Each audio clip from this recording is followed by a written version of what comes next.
وتركنا عليه في الآخرين. Dan kami kekalkan baginya nama yang harum dalam kalangan orang-orang yang datang kemudian. Salamun ala Ibrahim. Salam sejahtera kepada Nabi Ibrahim. Kadzalika najzil muhsinin. Demikianlah kami membalas orang-orang yang berusaha mengerjakan kebaikan. Innahu min ibadinal mu'minin. Sesungguhnya Nabi Ibrahim itu dari hamba-hamba kami yang beriman. Sadaqallahul azim. Amat benar firman Allah Subhanahu wa taala yang Maha Agung.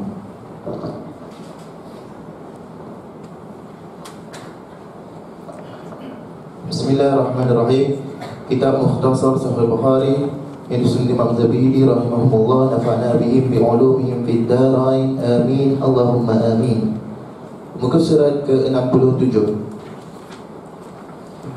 hadis ke-143. Bab Masihir Raksi Kullihi. Bab ke-30, mengusap seluruh kepala dengan kedua telapak tangan yang basah.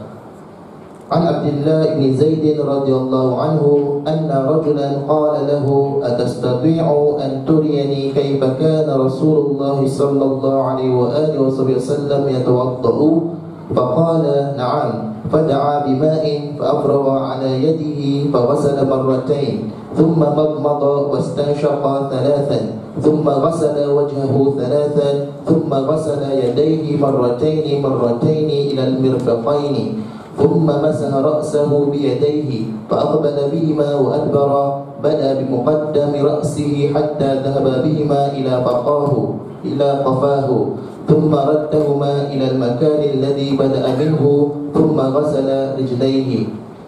Diriwayatkan dari seorang bertanya kepada Abdullah bin Zaid radhiyallahu anhu, dapatkah kau tunjukkan padaku bagaimana cara Rasulullah sallallahu alaihi wasallam berwuduk? Abdullah bin Zaid menjawab dengan mengiyakan dan minta disediakan air. Ia menuangkan air itu ke tangannya dan membasuhnya 2 kali, lalu membasuh mulutnya yakni berkumur-kumur, dan membasuh serta membersihkan hidungnya dengan memasukkan air ke dalam lubang hidungnya dan mengeluarkannya 3 kali. Ia membasuh wajahnya 3 kali dan setelah itu membasuh bahagian bawah lengannya hingga kedua sikunya 2 kali. Kemudian mengusap kepalanya dengan kedua telapak tangannya yang basah dari arah depan ke belakang dan mengulanginya memulai dari arah depan sampai ke bahagian belakang kepala hingga tengkuknya dan mengulanginya dari arah depan lagi. Kemudian membasuh kedua telapak kakinya sampai pergelangan kakinya. Bismillahirrahmanirrahim. Alhamdulillahirabbil alamin. Wassalatu wassalamu ala asyrafil mursalin Sayyidina Muhammadin wa ala alihi wa sahbihi ajma'in. Amma ba'du, nawayna at-ta'allum wa at-ta'lim wa tadhakkur wa at-tadhkir wa an-naf'a wa al-intifa' wa al-ifada wa al-istifada wa al-hass 'ala at-tamassuk bi kitabillah wa sunnati nabiyhi wa ad-dalalati ila al-khair wa ad-du'a ila al-huda ibtigha'a mardatillahi wa qurbihi wa thawabihi. Amin Allahumma amin. Alhamdulillah, diperdengarkan sebentar tadi bacaan ayat Al-Quranul Karim yang menceritakan tentang kisah Nabi Ibrahim dan pengorbanannya di dalam mentaati akan perintah dan firman Allah Subhanahu wa ta'ala, yang ianya adalah merupakan perintah yang mesti disanjung, perintah yang wajib untuk ditaati sebesar apapun cabarannya, sebesar apapun pengorbanannya. Tidak ada yang lebih besar daripada mengorbankan apa yang kita miliki untuk mentaati kepada perintah Allah. Tidak ada yang lebih besar daripada perintah Allah Subhanahu wa ta'ala, sehingga bila mana Allah memerintahkan kepada sesuatu, maka ianya adalah wajib untuk ditaati. Nabi Ibrahim alaihissalam diperintahkan untuk menyembelih kepada anaknya. Ini adalah satu cabaran yang mencabar kepada hati, perasaan, akal, fikiran. Secara hukum logik tak masuk logik. Ada perintah dari Allah untuk menyembelih kepada manusia. Orang saja tak boleh, apatah lagi anak sendiri. mengikut kepada hukum perasaan pun bercanggah dengan perasaan, dengan hati nurani pun daripada segala aspeknya ianya adalah tidak kena, akan tetapi ianya perintah dari Allah Subhanahu wa taala. Ini adalah tanda bagaimana seseorang itu menilai perintah Allah Subhanahu wa taala bila mana bercanggah dengan akal, bila mana bercanggah dengan hati nurani. Secara tidak dinafikan secara hukum memang bercanggah dengan akal, fikiran dan hati nurani, tapi itu wahyu dari Allah Subhanahu wa taala. Bila mana datang dari Allah, semua diketepikan karena tidak ada yang lebih benar daripada perkataan dan juga firman Allah Subhanahu wa taala, yang akhirnya hasil daripada perintah itu yang awalnya tidak logik, yang awalnya adalah bercanggah dengan hati nurani dan juga perasaan, Allah Subhanahu wa taala ingin menzahirkan hikmah di sebalik apa yang dilakukan oleh Nabi Ibrahim, daripada simbol kepatuhan dan kesantunan. Oleh sebab itu, dua-dua nabi ini adalah dua-dua nabi yang digelari oleh Allah dengan gelaran yang sama. Apakah gelaran Nabi Ibrahim? Halim. Apakah gelaran Nabi Ismail? Halim juga. Inna Ibrahim la'awwahun halim. Sesungguhnya Ibrahim itu awwah, yang suka kembali kepada Allah, dan halim. Halim ini orang yang sangat penyabar, sangat penyantun, sehingga kalau diuji kesabarannya dia makin sabar. Anaknya yang bernama Ismail dalam ayat yang dibacakan sebentar tadi, fabasyarnahu bighulamin halim. Kami sampaikan berita gembira kepada Nabi Ibrahim putra, yaitu sifatnya halim, penyantun juga. Sementara Nabi Ishaq, adik kepada Nabi Ismail, ketika lahir Allah Subhanahu wa taala berfirman, fabasyarnahu bighulamin alim. Kami berikan berita gembira kepada Nabi Ibrahim anak alim, sifatnya alim pakai ain. Kalau Nabi Ismail halim pakai ha, halim dengan alim. Padahal dia beradik, kenapa beza sifat? Disesuaikan dengan apa yang berlaku kepada Nabi Ismail alaihissalam dan apa yang ada kepada Nabi Ishaq. Nabi Ishaq walaupun Nabi dan Rasul, tetapi tidak menghadapi cabaran seperti mana Nabi Ismail yang ditanya, aku diperintah untuk sembelih kepada engkau. Maka Nabi Ismail mengatakan, tunaikan apa yang disuruh oleh Allah. Dan if'al ma tu'mar. Tengok, ya abadi if'al ma tu'mar. Wahai ayahku, tunaikan, kerjakan apa yang diperintah. Dia tidak mengatakan tunaikan apa yang kamu suka, karena Nabi Ibrahim tak suka untuk berbuat demikian, yang bercanggah dengan hati nuraninya, tapi itu perintah Allah. Makanya jawabannya tepat, if'al ma tu'mar. Tunaikan apa yang kamu diperintah. Walaupun tak masuk di akal, walaupun tak sesuai dengan hati nurani, tapi itu perintah Allah Subhanahu wa taala. Nabi Ismail memberikan jawaban tepat, sumbernya perintah itu daripada mana? Kalau if'al ma tu'mar satajiduni, engkau wahai ayahku akan dapati aku insyaallah, dengan kehendak Allah, minas sabirin, daripada golongan orang-orang yang bersabar. Yakni kenapa dikatakan satajiduni? Kamu wahai ayahku akan dapati aku dalam keadaan orang-orang yang sabar dengan kehendak Allah. Tawaran itu ketika ditanya untuk disembelih tidak dilakukan hari itu juga, tapi dilakukan hari yang lain yang bertepatan pada perjalanan Nabi Ibrahim menuju ke Mina, dan akan dilangsungkan penyembelihan itu di Mina. Tapi Nabi Ibrahim tidak cabut, Nabi Ismail tidak cabut lari. Makanya dia mengatakan satajiduni, kamu akan dapati aku insyaallah dengan kehendak Allah minas sabirin, yakni aku akan datang dan aku akan tunaikan apa yang engkau telah diperintah oleh Allah, yakni tidak akan lari. Walaupun Nabi Ibrahim dengan Ismail setelah bercakap itu, Nabi Ismail pergi ke biliknya ke, pergi kemana ke, dia tak cabut lari. Time tiba waktu untuk ditunaikan, Nabi Ismail datang. Oleh karena itu di dalam Al-Quran, gelaran yang lain diberikan oleh Allah kepada Nabi Ismail adalah gelaran orang yang tepat janji. Wadhkur fil kitabi Ismail innahu kana shadiqal wa'di wa kana rasulan nabiyya. Ingatlah kisah Nabi Ismail, sesungguhnya dia shadiqal wa'di, tepat janji. Janji apa yang ditepati? Ya janji kepada ayahnya yang akan disembelih itu, dia datang juga. Bukan janji kenduri, janji untuk disembelih itu Nabi Ibrahim, Nabi Ismail datang juga. Maka karena janjinya istimewa, memenuhi janjinya adalah karena patuh kepada Allah, dipuji gelaran itu oleh Allah kepada Nabi Ismail, innahu kana shadiqal wa'di wa kana rasulan nabiyya. Ini ringkasan daripada hikmah yang perlu kita ambil sementara kita tak lama lagi akan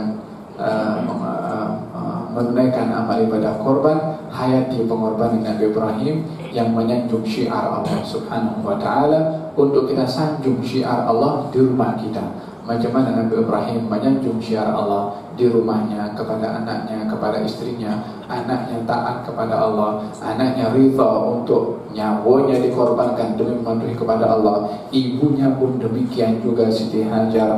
Setelah mendapatkan berita dari Nabi Ibrahim, dia pun pasrah kepada Allah, berserah, bertawakal kepada Allah. Nabi Ibrahim pun juga seorang ayah yang berserah juga kepada Allah. Maka lengkaplah kehidupan rumah tangga bila mana di dalamnya ada ketaatan dan kepatuhan kepada Allah Subhanahu wa ta'ala. Hakikatnya kisah Nabi Ibrahim itu adalah bahagian daripada kisah untuk membina rumah tangga.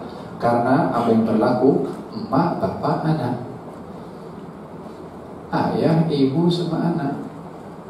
Tapi yang terjadi kesemuanya simbol kepada kepatuhan kepada Allah. Bagaimana kita kalau lelaki sebagai seorang ayah atau sebagai seorang anak, atau perempuan kalau dia seorang ibu ataupun seorang anak juga, untuk menyanjung syiar taat kepada Allah Subhanahu wa ta'ala di rumah kita. Sehingga rumah tangga Nabi Ibrahim ribuan tahun lamanya hingga hari ini masih disebut, masih didengar lagi kisahnya. Keluarga yang Qur'ani, keluarga yang diceritakan oleh Allah di dalam Al-Quran untuk menjadi contoh kepada kita, yang tidak dinafikan kita pun juga mempunyai keluarga.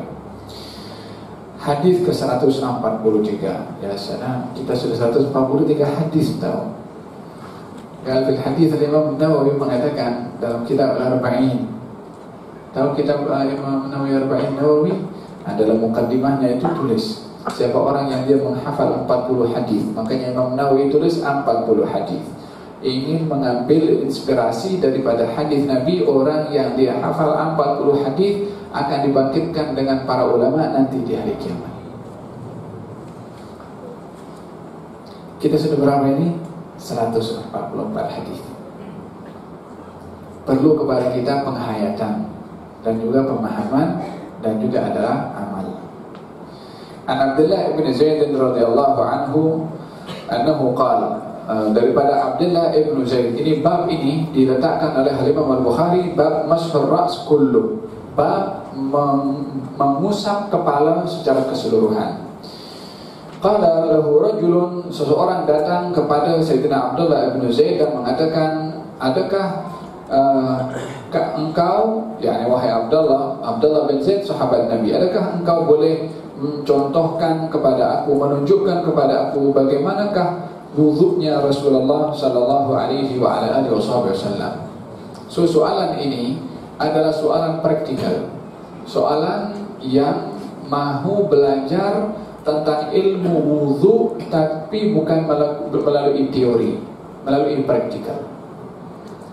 Melalui praktikal. Daripada teorinya disebutkan oleh Allah Subhanahu wa ta'ala di dalam Al-Quranul Karim. Teorinya, idza qumtum ila sholati faghsilu wujuhakum wa aydiyakum ila al-marafiq wamsahu bi ru'usikum wa arjulakum ila al-ka'bayn. Kalau kamu hendak mendirikan salat, basuhlah wajah kamu, kedua tangan kamu sampai siku-siku, usaplah kepala kamu dan juga basuhlah kedua kaki kamu. Ini teori. Yani teorinya kita tahu muka, tangan, kepala, wajah, kaki. Seperti mana juga dalam masalah salat. Allah Subhanahu wa taala berfirman, aqimis salata liduluki syamsi ila ghasaqil laili wa qur'anal fajri inna qur'anal fajri kana mashhuda. Tunaikan salat bermula daripada matahari condong, yakni masuk waktu zuhur sampai terbenam matahari. Kemudian wa qur'anal fajri, dan salat fajar. Inna qur'anal fajri kana mashhuda. Ada beberapa waktu yang disebutkan di sini, 3 waktu. yakni mula matahari condong dan matahari terbenam sampai terbit fajar. Tetapi yang dimaksudkan di situ adalah terperincinya adalah 5. Kalaupun di dalam salat Nabi bersabda, "Sallu kama ra'aitumuni usalli." Salatlah kamu seperti mana kamu tengok aku salat. Subhanallah. Kata ahli hadis mengatakan, Nabi tidak mengatakan salatlah kamu macam mana aku salat, tapi macam mana kamu tengok aku salat. Apa bezanya salatlah kamu macam aku salat dengan salatlah kamu macam mana kamu tengok aku salat? Kalau Nabi bersabda salatlah kamu macam mana aku salat, tak ada orang mampu nak buat salat macam mana sebiji Nabi salat. Khusyuknya, ma'rifahnya, keadaan batinnya, halnya, ma'rifahnya kepada Allah. Siapa yang kenal kepada Allah lebih daripada Nabi SAW? Oleh sebab itu Nabi beritahu, salatlah kamu seperti mana kamu tengok aku salat.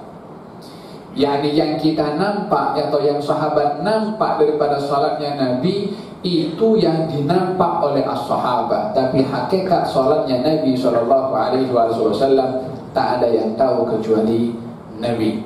Walihada waju'ilat qurratu aini fis salat, dan dijadikan punca kenikmatan aku ketika aku berada di dalam as-salat.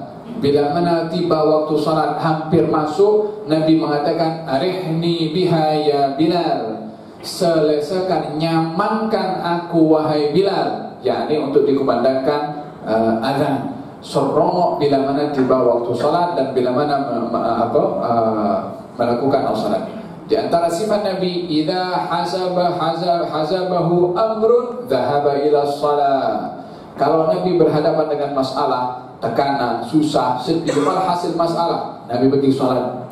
Karena di situ didapati ketenangan ketika berhadapan dengan al-masalah. Subhanallah, berhadapan dengan masalah pergi salat, tenang. Kita kalau berhadapan dengan masalah pergi salat, masalahnya sekali masuk di dalam salat, mengganggu kepada kita sementara kita berada di dalam salat. Untuk membedakan bagaimana salat kita dengan salat Nabi Muhammad SAW. Walihada sallu kama ra'aitumuni. Salatlah kamu macam mana kamu tengok aku salat. Artinya apa? Belajar melalui praktikal. Belajar melalui praktikal setelah teori diajarkan. Walihada baginda Rasulullah SAW melihat kepada seseorang salat mengikut teori, tapi praktikalnya salah. Teorinya betul. Satu hari dalam majlis, kemudian datang seseorang salat. Selepas salat datang pergi ke duduk di majlis. Kata Nabi, "Ya fulan qum fasalli fa innaka lam tusalli." Hai fulan, kau salat balik. Engkau tak salat tadi. Dia takbiratul ihram, dia baca Fatihah, dia rukuk, dia sujud, semua dia buat. Nabi kata engkau tidak salat. Lalu yang buat sekali lagi sebiji macam mana yang pertama. Kembali lagi. Kata Nabi, "Ya fulan qum fasalli fa innaka lam tusalli." Salat balik, engkau tak salat. Salat yang ketiga. Salat yang ketiga duduk lagi, kata Nabi, "Qum fasalli fa innaka lam tusalli." Engkau tak salat. Belum lengkap bila mana belajar melalui teori kalau tidak melalui praktikal juga, supaya lebih tepat cara melakukan ibadah bila mana dinampakkan secara praktikal, yakni untuk meyakinkan dan memantapkan apa yang sudah kita belajar. Maka dalam hal ini Badui itu mengatakan, ya Rasulullah, saya tak tahu macam mana nak buat solat kecuali macam mana yang saya buat sebentar tadi, ajarkan kepada saya. Maka ketika dia bertanya kepada Nabi, ajarkan kepada saya, baru diajarkan oleh Nabi SAW, kalau kamu salat, angkatlah kedua tangan kamu dengan takbiratul ihram, bacalah Ummul Kitab, yakni Fatihah. Lepas tu rukuk hatta tatma'inna raki'an, sehingga kamu tumakninah dalam rukuk. Bangkitlah untuk i'tidal sehingga kamu tumakninah dalam i'tidal. Sujudlah kamu setelah itu sehingga kamu tumakninah di dalam sujud. Yakni diajarkan oleh Nabi sallallahu alaihi wa ala alihi wasallam. Dalam hadis ini adalah salah satu daripada soalan untuk memantapkan teori yang sudah dipelajari. Di antara ilmu-ilmu agama atau perkara-perkara ibadah yang kita sudah pelajari secara teorinya, baik kalau dinampak secara praktikalnya. Yang banyak orang tidak tahu ataupun keliru adalah bila mana dalam masalah haji. Padahal orang kalau pergi ke haji ada kursus haji.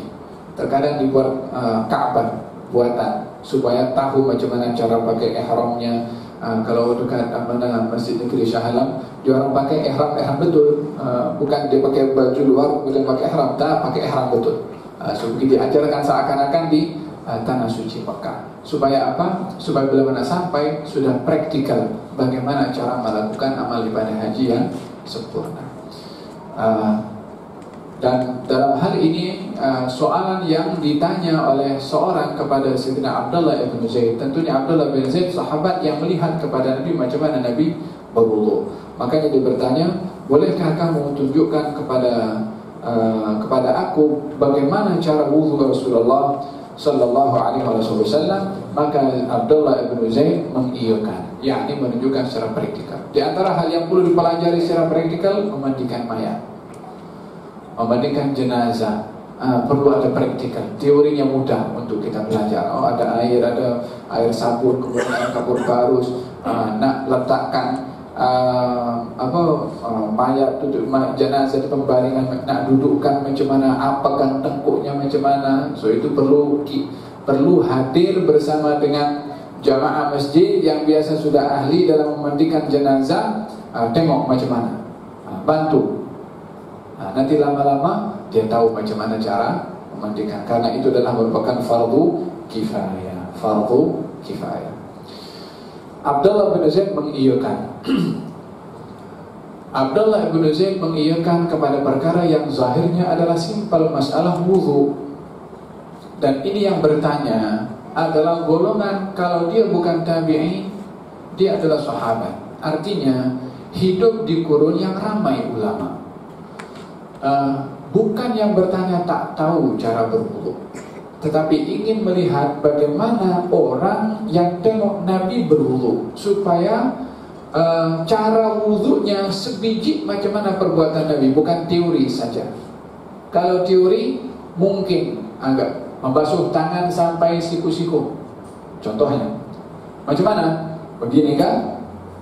Kita ambil ke, ataupun kita celupkan ke dalam ke, semua basuh tangan sampai siku-siku. Yang mana satu Nabi cara berwudunya membasuh tangan sampai kepada siku-siku. Membasuh muka, macam mana membasuh muka? Ambil gayung pun siram begini pun masuk muka. Ambil air pun kita tamparkan air ke muka, masuk muka juga. Basuh muka pun begini pun basuh muka. Basuh muka dia akan daripada atas turun ke bawah sini, basuh muka. Bagaimana yang Nabi buat? Idan terkadang daripada teori kurang memadai untuk dilakukan kecuali melalui praktikal daripada orang yang melihat langsung daripada Nabi sallallahu alaihi wa ala alihi wasallam. Oleh sebab itu salah seorang yang bertanya kepada Abdullah bin Zaid, yang tentunya Abdullah bin Zaid sahabat yang melihat Nabi bagaimana cara berwudu, Abdullah bin Zaid mengiyakan, yakni walaupun masalahnya simpel wudu saja, tapi karena terkait dengan cara perbuatan Nabi sallallahu alaihi wa ala alihi wasallam, maka Abdullah bin Zaid mengiyakan. Maka fada'a bima'in, maka meminta agar supaya dibawakan air. Dan kita bahaskan tentang masalah wudu, tentang hukum meminta tolong ya. Kita ada 4 hukum kita dah bahaskan dalam kelas yang lalu. Fa'afraga ala yadihi, yakni dan afraga yakni menuangkan ke kedua tangannya, yakni maksud kedua tangannya kedua pergelangan tangan, yakni membasuh kedua tangannya sampai kepada pergelangan tangan. Bila mana disebut tangan, bila mana disebut tangan di dalam Al-Quran, ianya merujuk kepada dua. Yang pertama adalah pergelangan tangan, yang kedua adalah sampai siku-siku. Ini secara hukum. Secara bahasa, tangan itu daripada jari-jari sampai kepada bahagian bahu. Ini tangan. Oleh sebab itu terdapat perbezaan antara pandangan Imam Malik dan juga Imam Syafi'i ketika masalah tayammum mengusap tangan. Imam Malik berpandangan orang bertayammum usap wajah dengan debu, tangannya sampai pergelangan tangan. Sementara Imam Syafi'i berpandangan bahwasanya tayammum itu usap wajah dengan debu, tangan sampai pergelangan, sampai siku-siku. Dikiaskan dengan masalah wudu. Ayatnya adalah fa illam tajidu ma'an fatayammamu sa'idan thayyiban famsahu biwujuhikum wa aydikum minhu. Kalau kamu tak dapat air, bertayammum, usaplah wajah kamu dengan debu itu dan tangan kamu. Dan tangan. Di sini tak disebutkan dalam masalah tayammum tangan tu sampai siku-siku seperti mana wudu. Tidak. Kalau dalam wudu jelas. Wa aydikum ilal marafiq. Fagsilu wujuhakum wa aydikum ilal marafiq. Basuhlah wajah dan tangan sampai siku-siku. Ini kalau guna air. Tapi ketika bertayammum Allah tak sebutkan sampai siku-siku, tapi sebutkan tangan saja. Di sini menjadi perbezaan. Imam Malik mengatakan kalau mesti tangan sampai siku-siku mestilah disebut seperti mana dalam wudu, tapi tak disebutkan, maknanya ianya adalah merujuk kepada tangan. Dan kalau itu tangan dirujuk kepada hukum potong tangan di dalam Quran. Wasariqu wasariqatu faqta'u aydiyahuma nakalan bima jazaa bima kasaba nakalan min Allah. Orang yang mencuri laki-laki dan perempuan potong tangannya. Potong tangan waktu itu adalah sampai kepada pergelangan tangan. Maka dalam hal ini potong tangan di dalam Al-Quran sebutannya adalah sampai kepada pergelangan tangan bila mana disebut tangan. Dalam kes tayammum karena hanya disebut tangan saja, maka yang dimaksudkan adalah sampai pergelangan tangan. Ini perbezaan ulama di dalam memahami ayat. Ya, jadi kalau di sini pun disebutkan fa'afraga ala yadihi, menuangkan air ke tangannya, maksudnya sampai kepada pergelangan tangan. Marrataini, 2 kali. Walaupun di dalam sunnah wudu itu di antara sunnah wudu at-tathlith. At-tathlith 3 kali 3 kali. Tetapi dalam hadis-hadis yang lalu, saya ingat saya sudah bahaskan, Nabi berwudu dalam 3 kaifiyah. 1 kali wudu semuanya sekali. Wudu yang kedua 2 kali. Wudu yang ketiga 3 kali. yakni dilakukan praktikal oleh Nabi sekali, 2 dan 3, bahwasanya keseluruhannya adalah diperbolehkan walaupun mengikut kepada keadaan. Bila mana air sikit, basuh sekali. Bila mana air banyak, basuh 3 kali. Bagaimana kalau 2 kali? 2 kali pun tidak menyalahi karena minimum adalah sekali. Hanya saja bila mana air banyak, tidak digalakkan membasuh hanya sekali atau 2, tapi basuh 3 kali karena air mencukupi. Tapi secara keseluruhan 3 kaifiyah ini diajarkan oleh Nabi SAW. Thumma tamadmada, yakni setelah basuh tangannya berkumur-kumur. Wastansyaqa thalathan, yakni masukkan air ke dalam hidungnya dan mengeluarkannya sebanyak 3 kali. Ini pun saya sudah bahas. Thumma ghasala wajhahu thalathan, membasuh kepada wajahnya 3 kali. Ini secara perbuatan ya, praktikal. Thumma ghasala yadayhi marrataini ilal mirfaqain, membasuh kedua tangannya 2 kali sampai kepada siku-siku.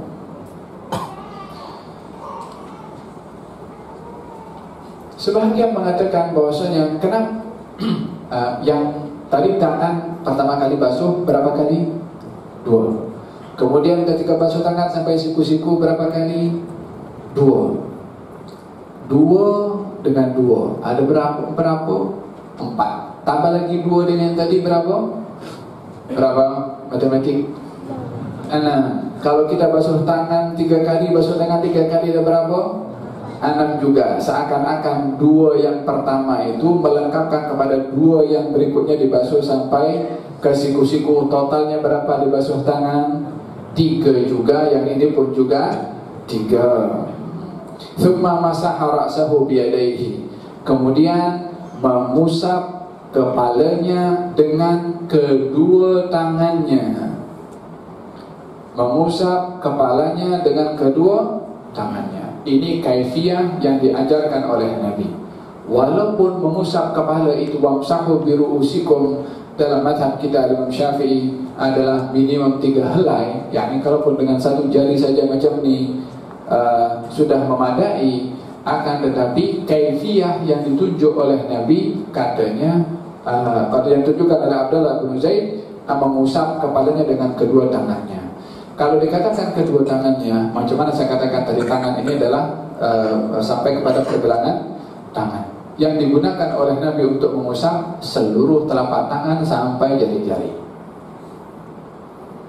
Wa masaha, thumma masaha ra'sahu biyadaihi fa aqbala bihima. Maka diletakkan oleh Nabi oleh Abdullah bin Zaid daripada hadapan, kemudian dialirkan ke belakang sampai kepada tengkuk yang belakang sini. Yani kalau sampai di atas ini masih kepala bahagian belakang, tapi dikatakan sampai tengkuk. Apa maknanya sampai tengkuk? Bermakna rambut sampai ke bawah pun kena usapan juga. Tak tersisa bahagian belakang rambut kecuali terkena usapan tangan. Makanya dikatakan sampai tengkuk. Macam mana? Thumma raddahuma ilal makan alladhi bada'a minhu. Kemudian sampai kepada tengkuk belakang, dikembalikan dengan kedua tangannya sampai ke depan. Thumma ghasala rijlaihi. Kemudian membasuh kepada kedua kakinya. Macam mana? Kalau al-fuqaha mengatakan cara berwudu bila mana mengusap kepada kepala adalah menggunakan seluruh telapak tangan, karena bahagian daripada tangan. Yani dengan meletakkan ibu jari di kening dan juga meletakkan seluruh jari-jari berada di hadapan, di bawah bahagian tubuhnya, rambut bahagian hadapan, supaya bila mana nak mengusap bermula daripada rambut pertama yang ada di hadapan. Jadi kalau jari kita yang satu ini ada di tengah-tengah rambut, bermakna yang bahagian bawah sini tak kena, tapi kena pada jari yang kedua ataupun ketiga. Kalau 2 jari berada di atas macam ni umpamanya, so yang permulaan rambut kena pada jari yang keberapa? Yang 2, jari manis dan juga jari kelingking. Tapi tak dapat bahagian usapan pada 2 jari yang di atas, jari telunjuk dan juga jari tengah. Diajarkan untuk berwudu supaya masing-masing rambut terkena aliran usapan setiap jari. Rambut terkena atau diusap pada dan disentuh di setiap jari. 4 jari, 4 kali rambut itu disentuh oleh jari. Jadi letakkan ibu jari di kening dan semua jari-jari letakkan di bahagian kepala, digerakkan ke belakang sambil ini telapak tangan ini disentuhkan kepada telapak tangan ini disentuhkan kepada bahagian tepi kepala, digerakkan sampai ke belakang, tarik balik ke depan. Tapi semua jari ini bergerak sampai ke belakang. Ketika kembali ke depan pun juga mengenai kepada setiap rambut sampai kepada depan ini, sampai jari yang terakhir kembali ke tempat semula, supaya setiap rambut terkena sentuhan pada setiap jari dan juga bahagian telapak tangan. Maka ini kaifiyah yang ditunjukkan oleh Abdullah ibn Zaid radhiyallahu anhu kepada seorang yang bertanya tentang cara wudunya Nabi sallallahu alaihi wasallam. Thumma ghasala rijlaihi, kemudian membasuh kakinya, Gerak. Bab isti'mali fadli wudu'in nasi. Bab ke-31 menggunakan air bekas wudu. An Abi Juhaifah radhiyallahu anhu qala خرج علينا رسول الله صلى الله عليه وآله وسلم بالهاجرة فأتي بوضوء فتوضأ فجعل الناس يأخذون من فضل وضوئه فيتمسحون به فصلى النبي صلى الله عليه وآله وسلم الظهر ركعتين والعصر ركعتين وبين يديه عنزة. Diriwayatkan dari Abu Juhaifah radhiyallahu anhu, Rasulullah sallallahu alaihi wasallam menemui kami pada tengah hari dan air untuk berwudu dibawa ke hadapannya. Setelah Nabi sallallahu alaihi wasallam berwudu, air bekas wudu Nabi sallallahu alaihi wasallam diambil oleh sekelompok orang dan mereka mengolesi tubuh mereka dengan air bekas wudu itu sebagai satu barakah. Nabi Muhammad sallallahu alaihi wasallam mendirikan 2 rakaat solat zuhur dan 2 rakaat solat asar, sementara sebatang anazah berada di depannya sebagai sebuah sutra. An As-Sa'ib ibn Yazid radhiyallahu anhu qala dhahabat bi khalati ila an-nabi sallallahu alaihi wasallam faqalat ya Rasulullah inna ibna ukhti waj'un famasaha ra'si wa da'a li bil barakah thumma tawadda'a fasharibtu min wudu'ihi faqumtu khalfa dhahrihi fanadhartu ila khatamin nubuwati baina katifaihi mithla zirril hajalati. Diriwayatkan dari Sa'id bin Yazid radhiyallahu anhu, ibu saudaraku membawaku menemui Rasulullah sallallahu alaihi wasallam dan berkata, ya Rasulullah, anak saudara perempuanku ini menderita sakit kepala. Nabi sallallahu alaihi wasallam pun mengusap kepalaku dan berdoa memohon keberkahan untukku. Kemudian Rasulullah sallallahu alaihi wasallam berwudu dan aku meminum bekas air wudu itu. Aku berdiri di belakangnya dan melihat cap kenabian di antara kedua bahunya dan bentuknya seperti zir al-hajalah, maksudnya seperti telur ayam hutan. Bukan mati. Dia telur ayam hutan. Baik, bab isti'mal fadl wudu an-nas. Mempergunakan sisa wudu orang lain, jatuhan air wudu, bekas daripada air wudu. Di dalam mazhab kita, mazhab Imam Syafi'i, membahagikan air kepada 3 kategori. Yang pertama, air yang suci dan mensucikan. Yang kedua, air yang suci tapi tidak mensucikan. Yang ketiga, air yang najis. Air yang suci dan mensucikan, air laut, air hujan, sungai dan seterusnya, perigi. Air yang suci tapi tidak mensucikan, air musta'mal, air yang sudah dipergunakan untuk bersuci, air yang sudah dipergunakan untuk berwudu, air yang sudah dipergunakan untuk mandi hadas besar. Basuhan pertamanya pada anggota yang dibasuh, jatuhan air itu namanya air mustakmal. Air mustakmal ini airnya suci tapi tidak mensucikan. Suci boleh digunakan untuk apa saja, untuk diminum seperti mana dalam hadis ini, ataupun digunakan hal-hal yang lain. Tapi untuk dipergunakan untuk bersuci, air mustakmal tidak diperbolehkan, karena hukumnya adalah suci tapi tidak mensucikan. Sementara berwudu adalah mesti air dengan suci dan mensucikan, karena wudu itu ingin menghilangkan hadas atau mensucikan hadas. Yang ketiga adalah air yang mutanajjis, air yang najis. Pembahasannya panjang lebar berkenaan dengan masalah air tersebut. Kharaja alaina an-nabiy sallallahu alaihi wasallam bil hajirah. Satu hari Nabi keluar di waktu tengah hari, kata Abi Juhaifah, fa utiya bi wudu'in, maka didatangkan kepada Nabi wudu bekas yang berisi air. fatawadda'a, maka Nabi berwudu.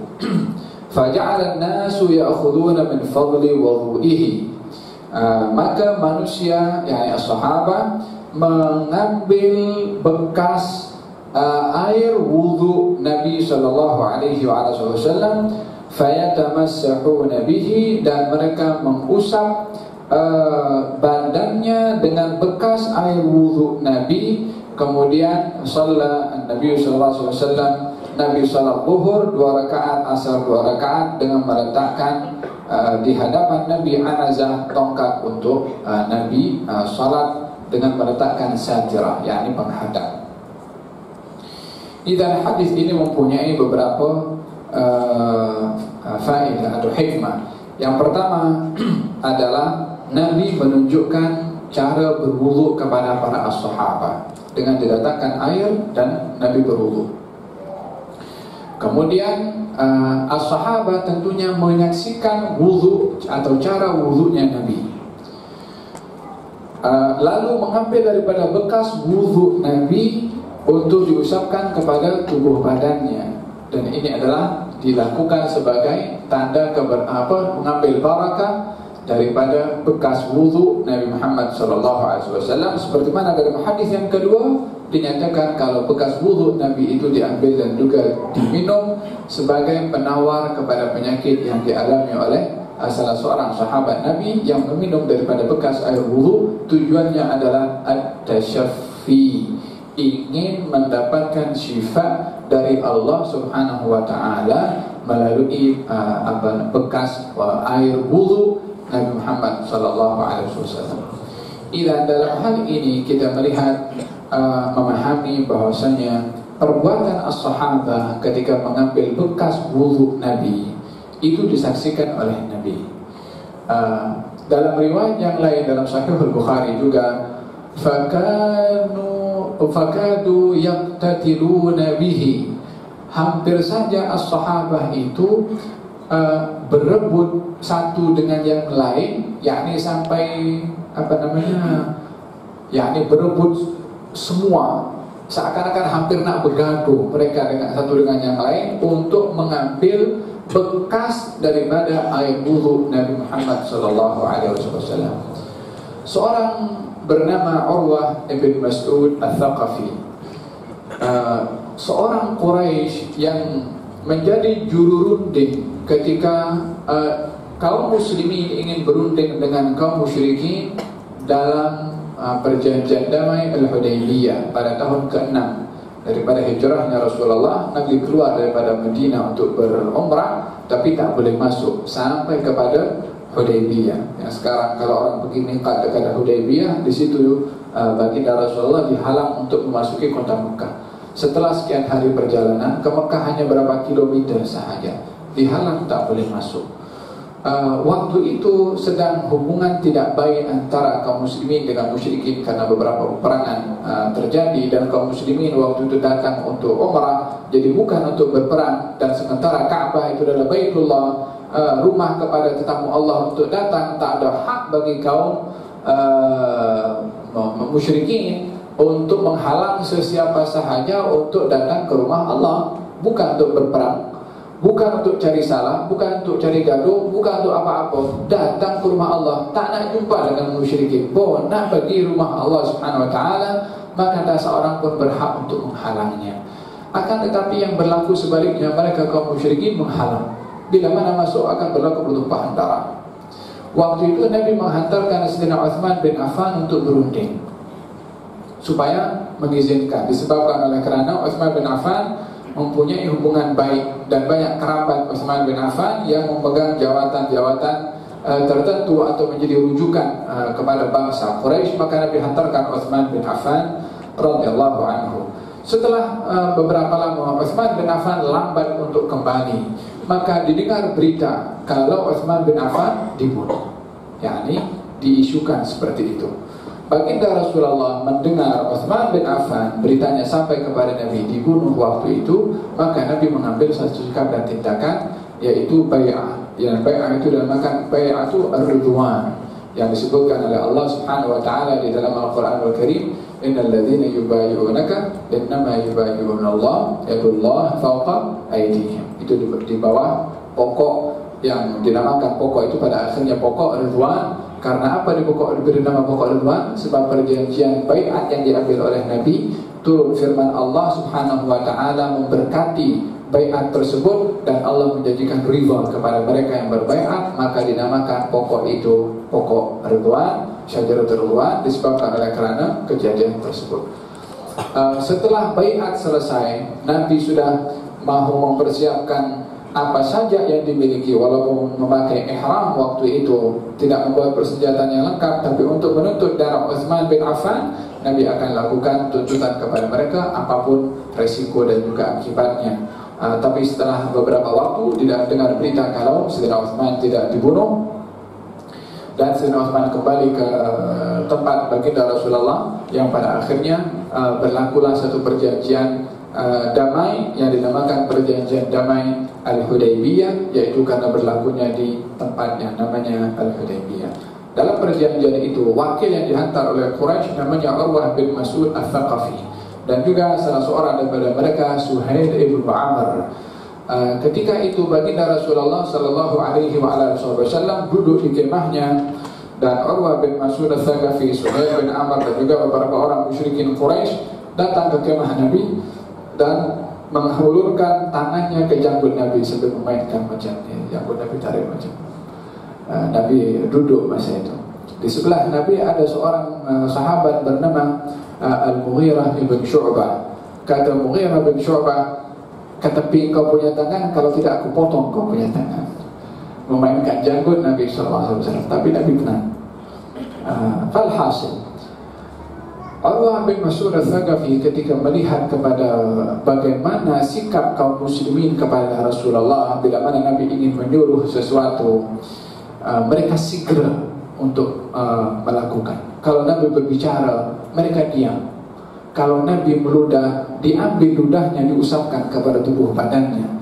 Kalau Nabi berwudu, mereka berebut nak ambil air bekas wudunya, sampai berebutnya hampir nak bergaduh. Yang tak dapat langsung daripada bekas air wudu Nabi, ambil daripada yang dapat dan diusap kepada tubuh badannya. Ini mambar, ini kejadian disaksikan oleh Urwah bin Mas'ud Al-Thaqafi. Dan apa yang berlaku kepada kaum muslimin waktu itu adalah Nabi tahu Nabi tidak mungkin diam kepada perkara yang batil. Nabi boleh tolak ansur bila mana terkait dengan haknya sendiri, tapi tiada tolak ansur dalam hukum hakam Allah SWT. Lebih-lebih lagi kalau seperti yang didakwa masalah unsur akidah, tidak ada setegas Nabi SAW.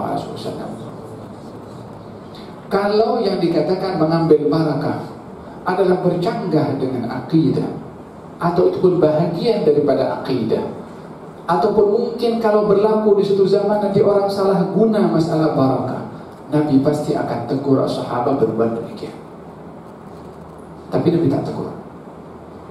Yang lebih menakjubkan, baginda Rasulullah ketika Hajjatul Wada, Nabi potong rambut, cukur ketika berada di Mina.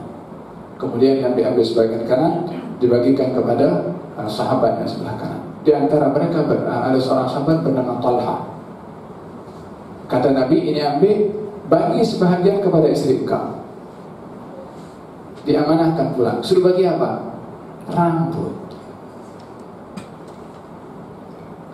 Apa agaknya? Adakah Nabi tak takut ke waktu itu sahabat mungkin letakkan keyakinan kepada rambut jadi syirik kepada Allah karena percaya kepada rambut? Nabi sendiri bagi, lagi mention namanya, bagi sebagian kepada istri kau Ummu Sulaim, ibu kepada Anas bin Malik. Kalau dalam konsep mengambil barakah itu adalah kekhawatiran ada syirik, buat apa Nabi berikan? Tak khawatir ke Nabi SAW sahabatnya berbuat syirik, wala sebenarnya generasi akan datang buat syirik. Justru itu yang diberikan oleh Nabi SAW. Sebelah kanan potong, bagi, cukur, ambil rambutnya, bagi kepada sahabat. Sebelah kiri potong, ambil bagi kepada sahabat yang lain. Sehingga di antara mereka, kata perawi hadis, ada yang dapat 1 atau 2 rambut.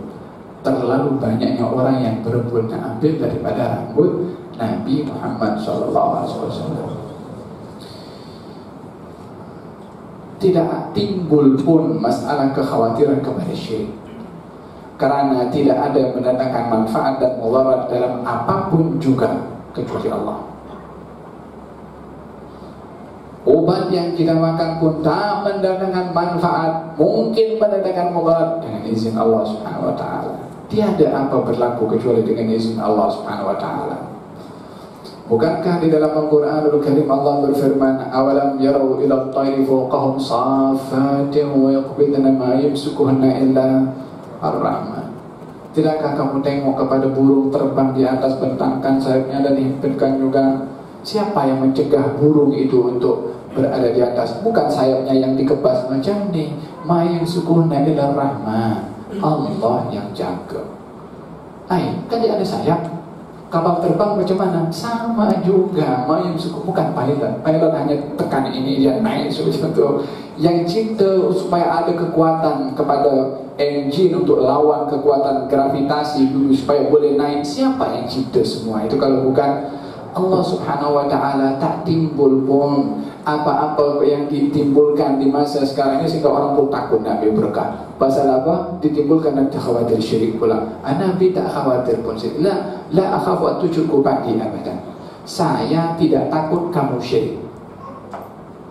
Bukan saya bercakap. Rasulullah bersabda, demi Allah, saya tidak takut kamu syirik.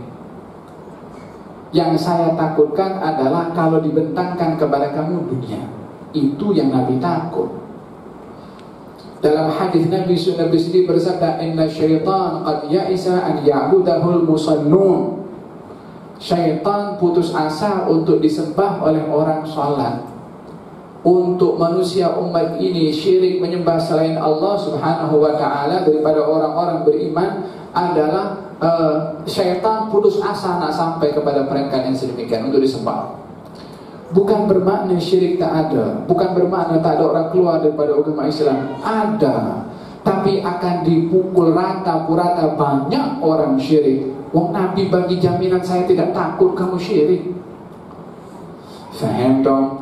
Dan dalam hal ini As-Urwah bin Mas'ud Al-Thaqafi setelah tengok kejadian itu pulang ke mana? Ke Makkah, beritahu, wallahi ya kaum, hai kaum aku, dengar apa aku cakap ini. Aku sudah pernah jumpa pergi Kisra di Persia. Kisra itu gelaran raja Persia.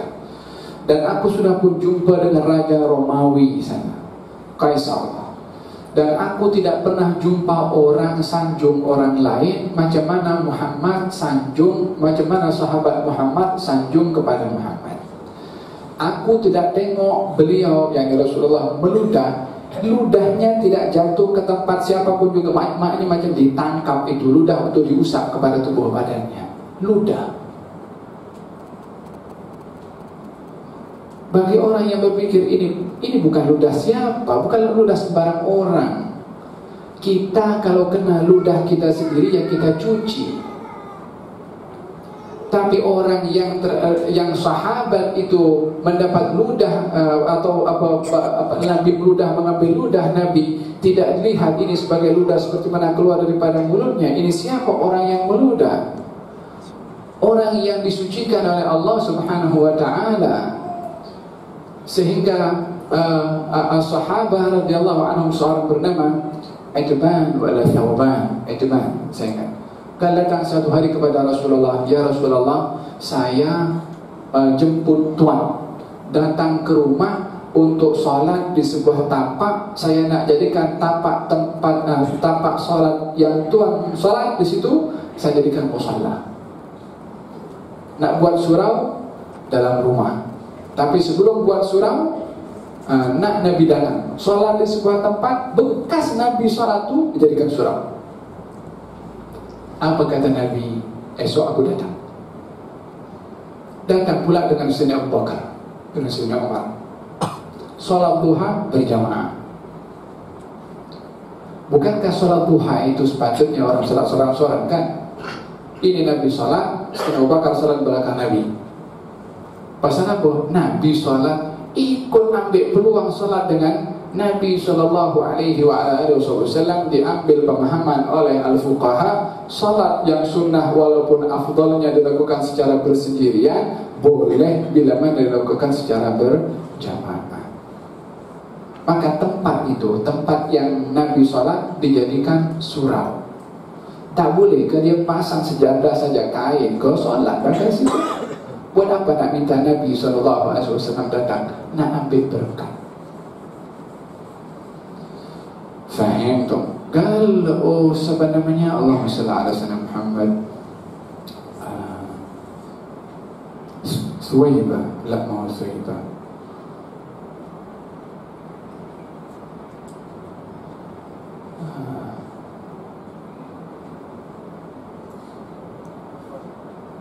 Ada satu pembantu Nabi SAW, hamba sahaya yang dibebaskan oleh Rasulullah SAW. Namanya Barakah, gelarannya Ummu Aiman. Ummu Aiman. Ummu Aiman ini orang yang berkhidmat kepada Nabi di masa Nabi masih kecil. Awalnya hamba sahaya kepada ibunya. Setelah ibunya wafat, yang menjaga Nabi Ummu Aiman. Jadi Ummu Aiman ini umurnya lebih tua daripada Nabi. Nabi bersabda, Ummu Aiman ummi ba'da ummi. Ummu Aiman ini ibu saya setelah ibu saya, yakni setelah ibunya sebenarnya. Karena menjadi Nabi setelah wafatnya ibunya adalah Ummu Aiman.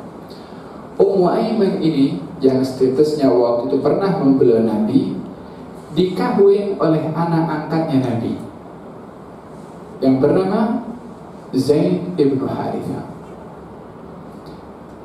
Ummu Aiman statusnya ibu, Zaid kepada Nabi statusnya anak angkat. Kahwin anak angkat Nabi dengan ibu angkat Nabi. Berapa jaraknya umurnya? Allah alam. Tapi yang jelas Ummu Aiman jauh lebih tua, karena yang membela Zaid Nabi. Apa sebab Zaid kahwin dengan Ummu Aiman yang umurnya jauh lebih tua? Orang lelaki biasanya kalau nak kahwin cari yang tak jawab ya. Kata baginda Rasulullah, barang siapa yang ingin berkahwin dengan wanita penghuni syurga, maka hendaklah berkahwin dengan Ummu Aiman. Zaid terus datang pinang. Lahir daripada pernikahan itu Usama ibn Zaid. Zaid anak angkat Nabi, Ummu Aiman ibu angkat Nabi. Lahir anak yang bernama Usama ibn Zaid, anak kepada dua orang yang amat dikasihi oleh Nabi. Faham tu? Ummu Aiman ini selama berkhidmat dengan Rasulullah, satu hari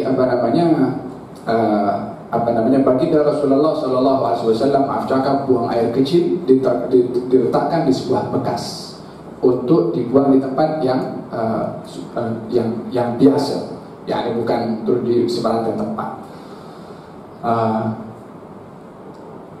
Ummu Aiman yang melihat ada bekas berisi air, maka dianggap itu adalah air, diambil dan diminum oleh Ummu Aiman. Maka esok hari Nabi tanya, mana bekas yang berisi air itu? Kata Ummu Aiman mengatakan, aku minum wahai Rasulullah. Apa kata Nabi SAW? Kalau begitu perutmu tidak akan sakit. Dalam riwayat tidak disentuh api neraka. Bukan sembarang najis seperti mana orang lain. Keistimewaan yang diberikan oleh Allah kepada Rasulullah SAW. Dan satu hari beliau bekam. Bekam ini kan darah kotor dia. Kemudian Nabi berikan kepada sahabat, berpesan buang di tempat yang orang tak tahu.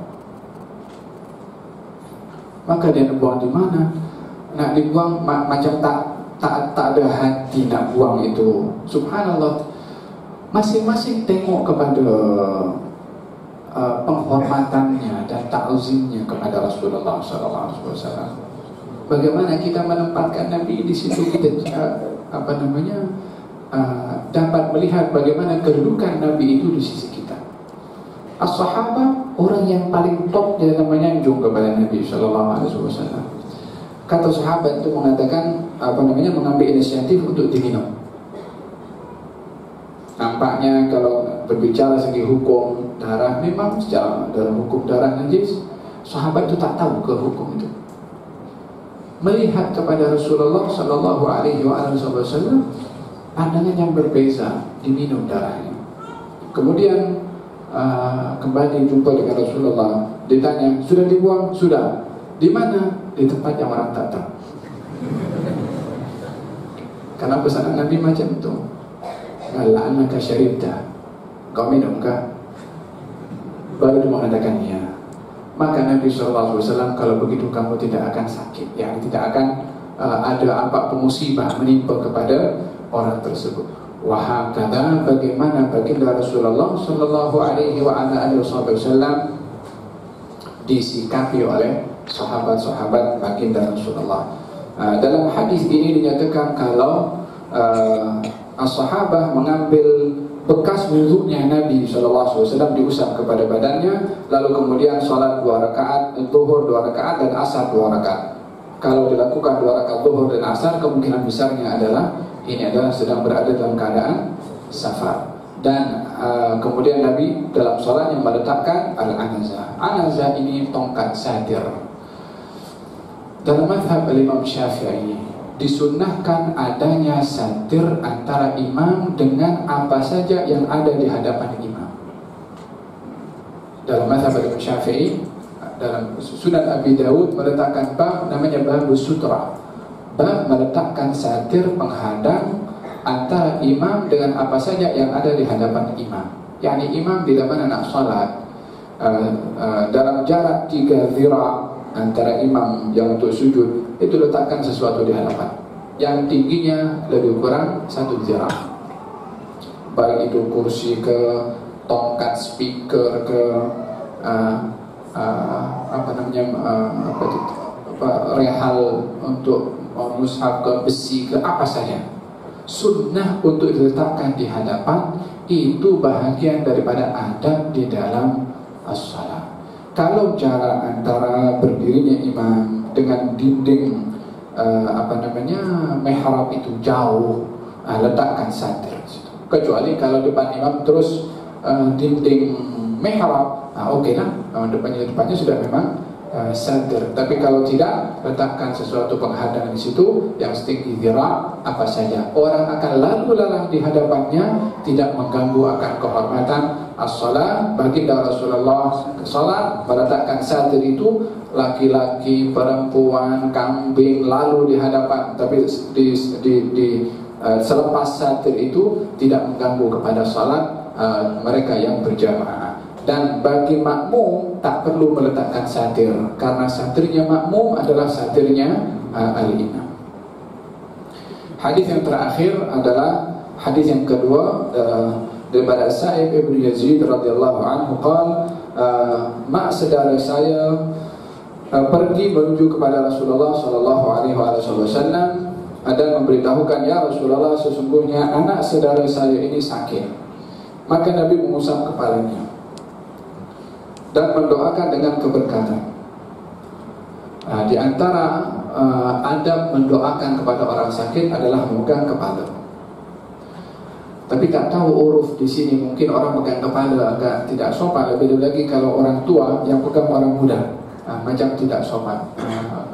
Bila mana ingin memegang kepala, minta izin supaya tak sakit hati orang yang dipegang itu.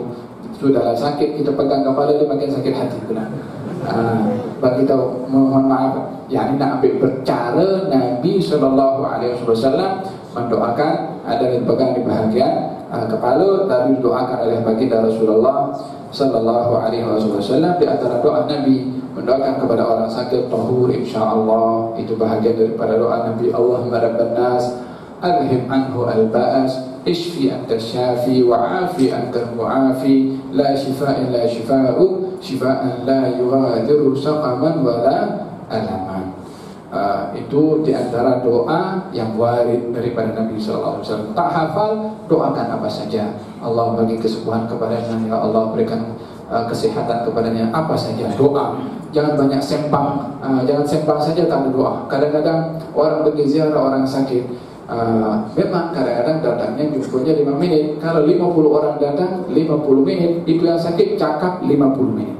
Kepada orang yang datang setiap kali tanya, usahakan mengurangkan beban kepada si pesakit untuk tidak banyak bercakap kepada, kecuali kalau yang sakit itu terhibur dengan sembang. Lebih-lebih orang datang orang yang kawan karib dan yang si pesakit selesa dengannya, kes seperti ini adalah berbeza. Tapi intinya ketika menziarah orang sakit adalah mendoakan, dan ketika mendoakan adalah kalau boleh memegang kepada bahagian kepala, wada'ali bil barakah.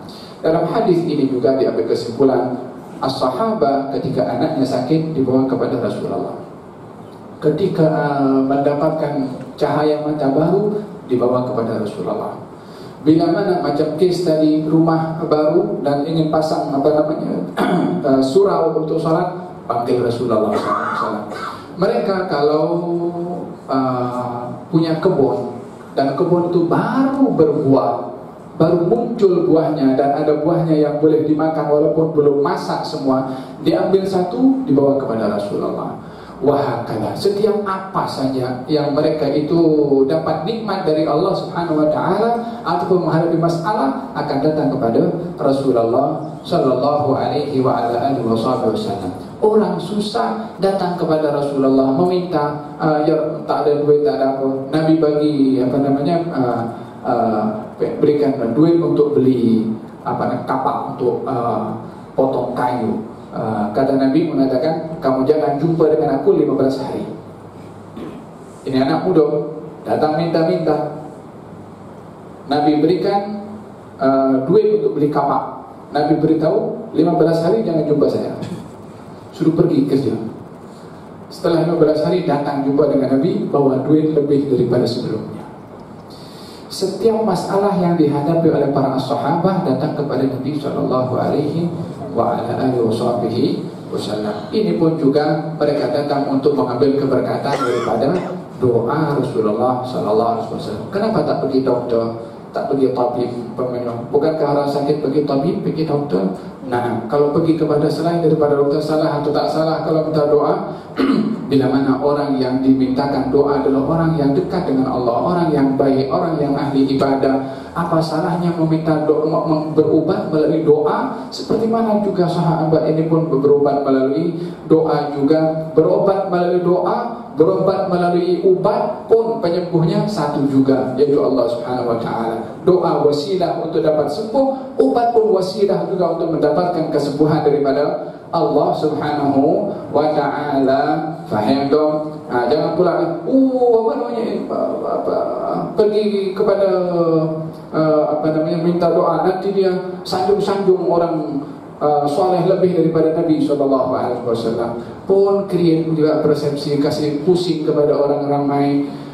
Konsepnya orang datang kepada Nabi minta doa supaya didoakan kepada Allah Subhanahu wa ta'ala, tidak menjadi permasalahan bila mana at-tasyafi bid-du'a, memohon penawar kepada penyakit melalui doa orang-orang yang saleh. Fahim dong? Walihada qala famasaha ra'si wa da'a bil barakah, mengusap kepala saya dan mendoakan kepala saya berbarakah. Dalam riwayat yang lain dikatakan orang yang didoakan ini, yang dipegang kepalanya oleh Nabi, orang yang sama ketika didatangi oleh orang lain yang sakit juga. Ini orang yang pegang kepalanya oleh Nabi, didatangi oleh orang lain atau dia menziarahi orang lain yang sakit, kemudian dipegang kepalanya sendiri, mengatakan dengan kehormatan, tangan yang pegang kepala saya ini semoga Allah sembuhkan kepala orang ini. Ditransfer. Subhanallah, berapa lama sudah dipegang oleh Nabi SAW? Sebab bukan melihatnya kepada kepala ini, melihatnya kepada orang yang meletakkan kepala. Dan siapa yang memberikan keberkatan kepada orang yang letakkan di kepalanya, tetap dikembalikan kepada Allah Subhanahu wa ta'ala. Tak timbul konsep masalah dia percaya kepada hal-hal yang dikatakan khurafat, hal-hal yang melampau dan seterusnya. Orang itu pun sembuh dengan keberkatan daripada kepala orang yang dipegang kepalanya oleh Nabi sallallahu alaihi wa ala alihi wasallam. Thumma tawadda'a, dan beliau pun berwudu. Kemudian fasyaribtu min wudu'ihi, saya minum daripada bekas wudu Nabi sallallahu alaihi wasallam. Untuk apa? Untuk at-tashaffi juga. Sudah didoakan wasilah daripada untuk berubat. Terus minum daripada bekas air wudu, wasilah untuk berubat juga. Apa tujuannya bekas minum air wudu? Nak dikatakan haus, takkan minum bekas air wudu. Secara spesifik diminum bekas air wudu Nabi sallallahu alaihi wa ala alihi wasallam, wasilah untuk mencari keberkatan dengan kesembuhan dari Allah Subhanahu wa ta'ala. Faqumtu khalfa dhahrihi, aku berdiri belakang baginda Rasulullah. Fanadhartu ila khatamin nubuwah, dan aku melihat tanda khataman nubuwah baina katifaihi, di antara dua bahu Nabi sallallahu alaihi wasallam, mithla zirril hajalah, umpama telur burung merpati. Besarnya tanda atau khataman nubuwah yang ada di belakang Nabi sallallahu alaihi wasallam. Baginda Rasulullah sallallahu alaihi wasallam sebagai penutup kepada para anbiya yang gelarannya pun khatamun nabiyyin, diberikan tanda. Apa tanda Nabi penutup kepada para anbiya? Dan tanda itu ada di dalam kitab Taurat, seperti mana juga ada di dalam kitab Injil. Yang memberitahukan Salman Al-Farisi, yang pernah menjadi hamba sahaya kepada Kristen, dan juga pernah menjadi hamba sahaya kepada orang Yahudi. Yang sepanjang beliau menjadi hamba sahaya belajar kepada orang-orang Kristen, didapati di situ tanda-tanda kenabian Nabi akhir zaman adalah 3 perkara. Yang pertama, terima hadiah. Yang kedua, tak makan zakat. Yang ketiga, adanya khataman nubuwah, cop mohor ke penutup kepada kenabian di antara dua bahu baginda Rasulullah sallallahu alaihi wasallam. Salman satu hari datang bawa korma, mengatakan ini adalah zakat. Nabi tak makan, Nabi bagi kepada sahabatnya yang lain yang memerlukan.